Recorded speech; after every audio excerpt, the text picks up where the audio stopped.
कोई किसी ने डरने का जरूरी नहीं, किसी डरने का ये नहीं है। हम लोग आप लोगों के साथ में, और किसी के ऊपर अगर पुलिस वाले गलत केस अगर कुछ बनाए, हम लोग आपके साथ में रहेंगे। आपको आपके तरफ से हम लोग लड़ेंगे। अगर कोर्ट में लड़ेंगे, असेंबली में लड़ेंगे, पार्लियामेंट में लड़ेंगे, दिल्ली से लेकर दिल्ली तक आप लोगों के लिए हम लोग लड़ेंगे। नाजरीन अस्सलाम वालेकुम, IND टुडे न्यूज में आपका खैर मकदम करते हैं। आइए देखते हैं ये तफसीलात। अगर आपने हमारे चैनल को सब्सक्राइब नहीं किया है तो आपको यहाँ सब्सक्राइब बटन दिख रहा है, उसे क्लिक करिए और सब्सक्राइब कीजिए, और साथ ही साथ बेल आइकॉन को भी क्लिक करिएगा, जिससे कि आपको ताज़ा अपडेट मिलते रहें।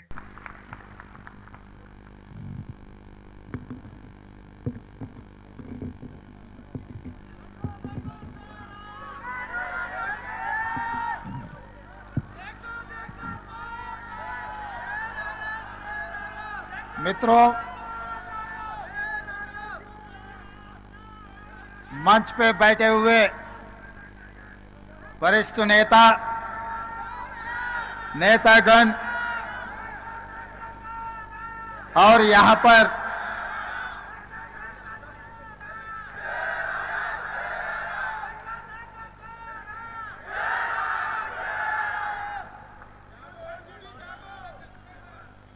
दोस्तों, यहाँ पर मौजूद हुए जो हिंदुस्तान के हकदार हो, हिंदुस्तान आजादी के लिए जो लड़कर अंग्रेजों से छीन लिए अपने आजादी को,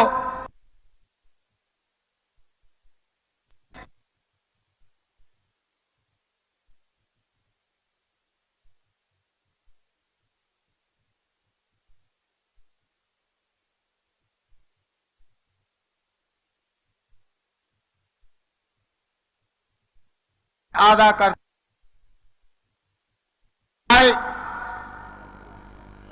आज जो डेमोक्रेसी के बारे में 70 साल के बाद और एक बार सब मिलके बैठकर सोचकर बात कर लेके जो कुर्सी में बैठने के लिए मोदी और अमित शाह जी ने जो कोशिश कर रहा है, उसको रोकने के लिए आप लोग हम सब एक साथ मिलकर लड़ने का वक्त आया। इसीलिए आज यहां पर हम लोग सब, हमारे कांग्रेस के वरिष्ठ नेता शब्बीर अली साहब ने आपके साथ मिलकर अपने तरफ से, अपने ओर से लड़ने के लिए यहां पर आ चुका है। मैं एक बात बोलना चाहता हूं, जो नरेंद्र मोदी ने दोबारा प्रधानमंत्री बनने के बाद ये हिंदुस्तान के जो जनता युवता ये पूछना शुरू करे, हर एक साल नौजवानों को बेरोजगारी निकालने के लिए करोड़ नौकरी हर एक साल देने के लिए वादा किया था उनके इलेक्शन के मैनिफेस्टो में।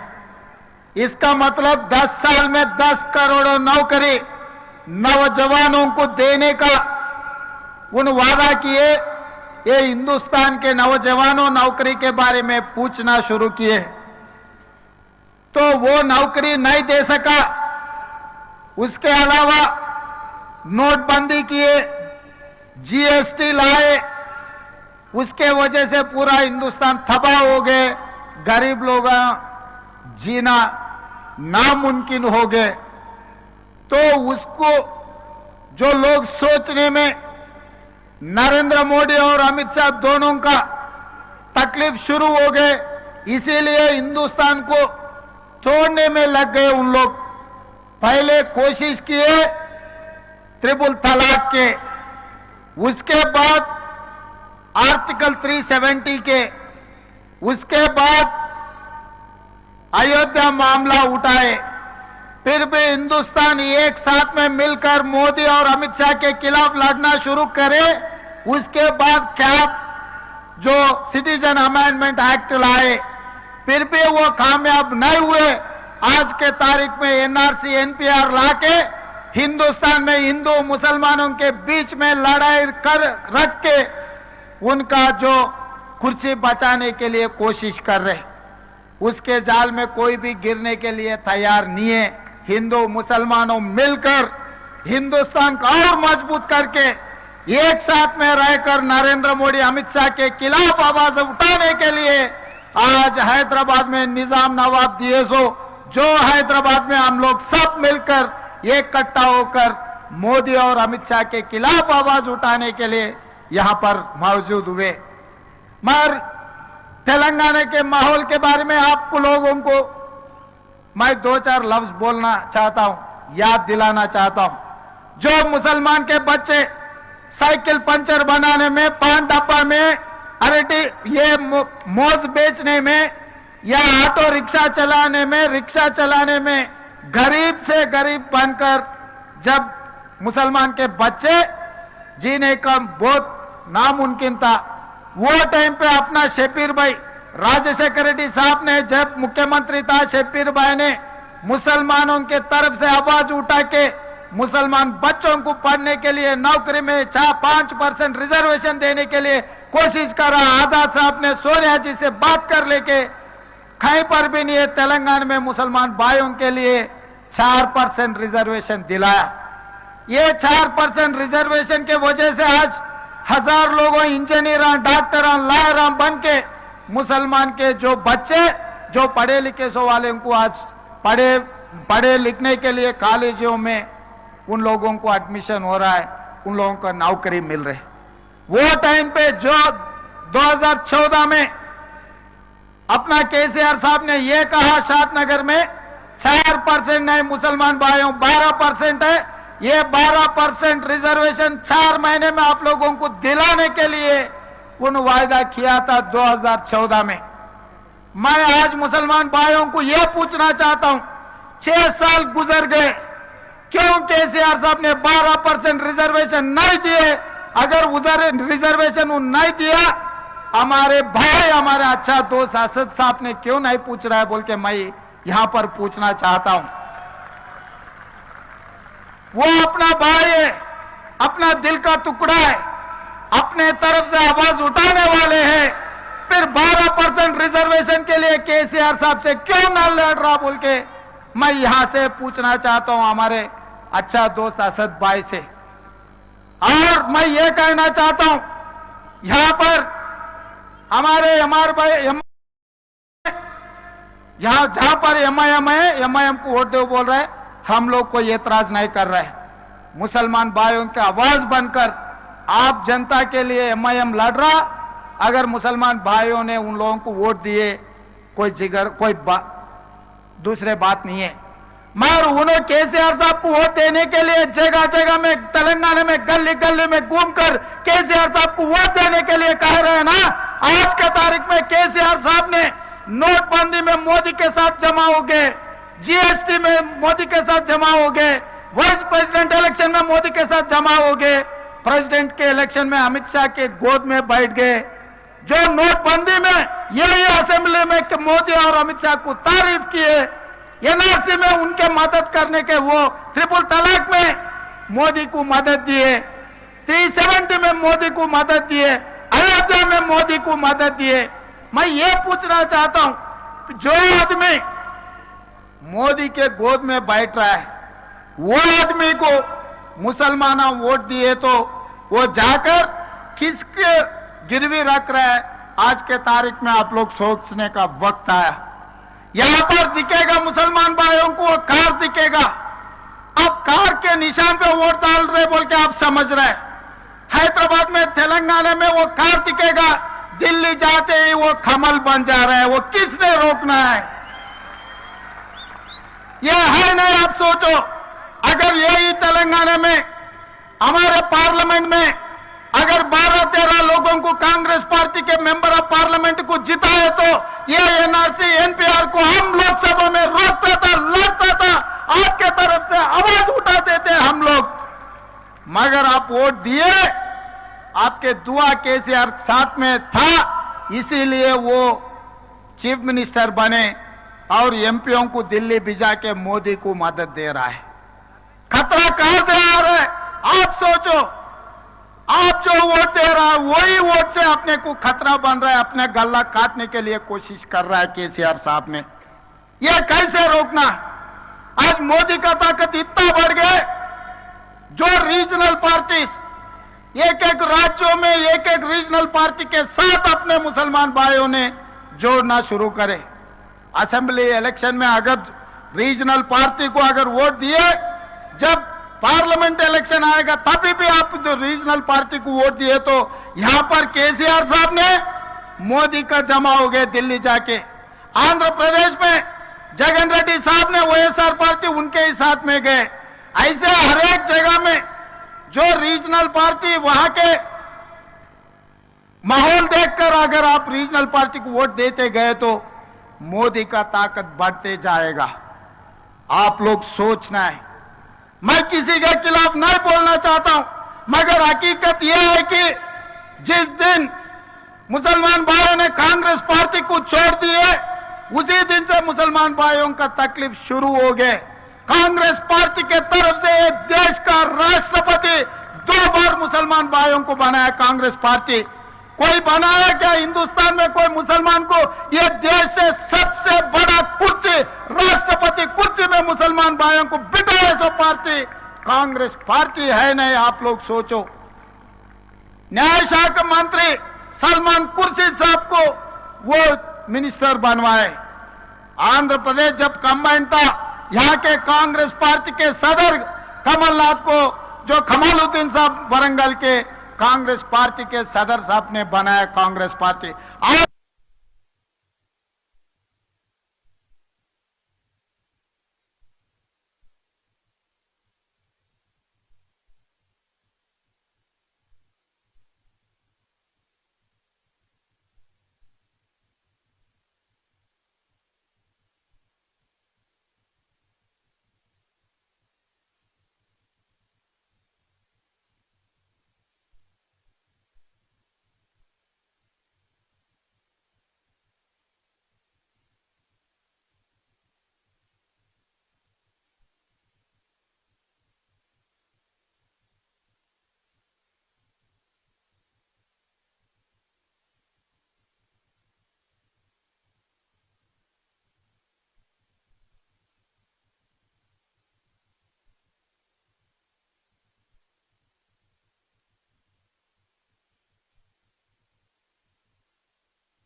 यहाँ के तेलंगाना मजहब में, तेलंगाना में हमेशा केसीआर साहब ये तारीफ करता निजाम नवाब को। आज के तारीख सबको मालूम होगा, निजाम नवाब के आज के इंतकाल हो गए 100 दिन। जब तक चीफ मिनिस्टर नहीं बना, उन वहां पर जाके पुल चढ़ाता था। आज मुख्यमंत्री बने, क्यों नहीं चढ़ाया भाई? मैं पूछना चाहता हूं, निजाम नवाब की इतना तारीफ कर रहे हैं ना केसीआर साहब ने, जब तक कुर्सी में नहीं बैठे निजाम सरकार उनको याद आया। आज पूरा हैदराबाद में देखो, निजाम नवाब बनाए सो उस्मानिया हॉस्पिटल को तोड़ना चाह रहा है, असेंबली को तोड़ना चाह रहा है, उस्मानिया यूनिवर्सिटी को तोड़ना चाह रहा है। जितने भी निजाम नवाब हैदराबाद में जितने भी उनके निशान देके गए, ये हैदराबाद बोले तो निजाम नवाब, निजाम सरकार के जो एरिया है, पूरा जितने भी निशाना निजाम नवाब ने दिया वो पूरा तोड़ने के लिए केसीआर कोशिश कर रहा, उनके निशाने अपने सर पर रखने के लिए कोशिश कर रहा है। ये सोचो, नहीं तो क्यों वो उस्मानिया दवाखाना को तोड़ना चाह रहा है? नीलोफर दवाखाना को तोड़ना चाह रहे, ये नहीं गंडीपेट भी खत्म करने के लिए कोशिश कर रहा। आप एक बार यहाँ के ऐसे नौजवानों एक बार गंडीपेट जाओ, हिम्मत सागर जाओ, हुसैन सागर जाओ, कैसे खत्म करते जा रहा है उन्होंने। उनका मतलब यह कि है निजाम सरकार के, निजाम नवाब के कोई भी निशान हैदराबाद में दिखना नहीं। अगर कुछ भी अगर दिखे तो केसीआर का निशान दिखाने के लिए कोशिश कर रहा। ऐसे आदमी के साथ संगत अगर अपन साथ ही है तो कल के दिन अपना भी कोई ये तेलंगाना में कुछ पहचान भी नहीं रहेगा। इसीलिए आज के तारीख में यहां पर जो भी मौजूद हुए, ये डर के बहुत लोग नहीं आए। पीछे जो कुर्सी खाली पड़ा हुआ है, इसके वजह हमारा पुलिस कमिश्नर साहब ने। मैं यहां से मंच पे एक बात कहना चाहता हूं, कमिश्नर साहब आप आए बिहार से, फिर जाएगा बिहार नौकरी वो खत्म होने के बाद। डराने के लिए कोशिश मत करो, धमकाने के लिए कोशिश मत करो। हम लोग यहाँ ही पैदा हुए, यहाँ ही जीने वाले, यहाँ ही मरने वाले, यहाँ ही रहने वाले। हमारा हक है ये जो धरना करना, हमारा हक है। ये हक छीनने के लिए कमिश्नर साहब कोशिश मत करो। आप समझ रहे होगा आपको हुकूमत कौन दी है, हमको मालूम है। जो केसीआर साहब आपसे ये हैदराबाद को शाहीन बाग नहीं बनाने देते, भाई शाहीन बाग में क्या हुआ? आजादी के लिए लोग लड़ रहे, इसका मतलब हमको आजादी नहीं देने देते हैदराबाद में। आपको उतना ताकत है कमिश्नर साहब, इतना हिम्मत है आपको हमारे आम जनता को रोकने का? ये कोई तरीका नहीं है। आप तो 2 साल 3 साल रहने वाले ज्यादा से ज्यादा कमिश्नर बनकर हैदराबाद में। अगर 4 साल में आप रिटायर हो जाएगा, फिर दोबारा आप बिहार को चले जाएंगे। मगर यहां से पैदा हुए, यहाँ रहने वाले को धमकाने के लिए कोशिश मत करो कमिश्नर साहब। यहां से ऐसे नौजवानों को भी मैं यकीन दिलाना चाहता हूं, केसों के लिए डरने वाले कोई नहीं है। मेरे ऊपर 60-70 केस लगा हुआ है, मेरे पीछे लगा हुआ है पुलिस वाले और केसीआर साहब ने। केसों के ऊपर केस के ऊपर और मजबूत बनते जा रहा हूं मैं। केस लगे तो क्या फर्क पड़ता है? डर के जीना कोई फायदा नहीं है। अगर लड़ के मरे तो भी कोई परवाह नहीं है।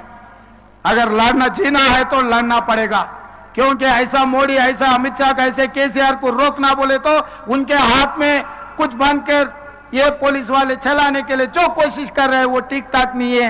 ये तो हमारे हक, हाई कोर्ट ने हमको ये हक दिया यहाँ पर धरना करने के लिए। जब हमको पसंद नहीं है सरकार का जो भी एक्ट बना रहे पार्लियामेंट में, वो एक्ट के खिलाफ हम लड़ सकते, हम लोग धरना कर सकते, हम लोग रास्ता रोको कर सकते। अगर होना बोले तो हैदराबाद तेलंगाना को बंद भी कर सकते, पूरा हिंदुस्तान पे बंद करने का ऐलान कर सकते। हम लोग एक नारा देंगे, पूरा हिंदुस्तान बंद हो जाएंगे।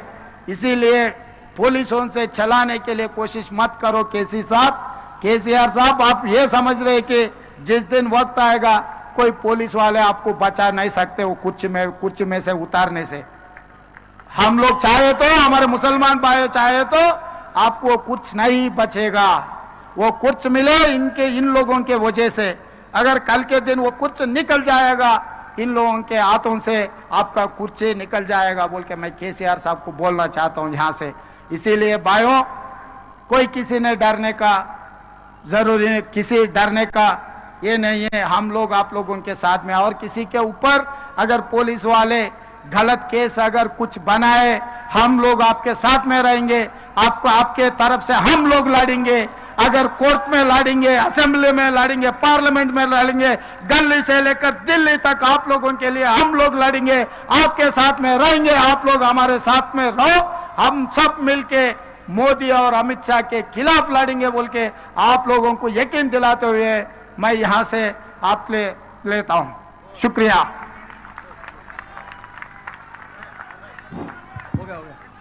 बहुत बहुत शुक्रिया जनाब रेवंत रेड्डी साहब। रेवंत रेड्डी साहब को कुछ अहबाब मोमेंटो पेश करते हुए अब मैं जनाब गौस साहब मोमेंटो पेश करते हुए, नहीं बस चार मीनार पेश करते हुए, ताकि इस चार मीनार की गंगा जमनी बरकरार रहे, तहजीब बरकरार रहे। अब मैं बिला किसी A1 टाउनशिप की एक और नई पेशकश। जहांगीर पीर दरगाह से 2 किलोमीटर पहले मल्टीनेशनल कंपनीज के करीब, जो कि बिल्कुल आबादी से लगा हुआ, बेंगलोर हाईवे से सिर्फ 5.5 किलोमीटर, बीटी रोड से लगा हुआ, तमाम डेवलपमेंट के साथ 5,50,000 में 100 गज का प्लॉट। A1 टाउनशिप में आपका ये छोटा सा इन्वेस्टमेंट आपका और आपके बच्चों का मुस्तकबिल बदल सकता है। आज ही तशरीफ लाएं और A1 टाउनशिप के इस प्रोजेक्ट से फायदा उठाएं। Office at pillar number 235, opposite fisheries department, Rajendra Nagar, Hyderabad.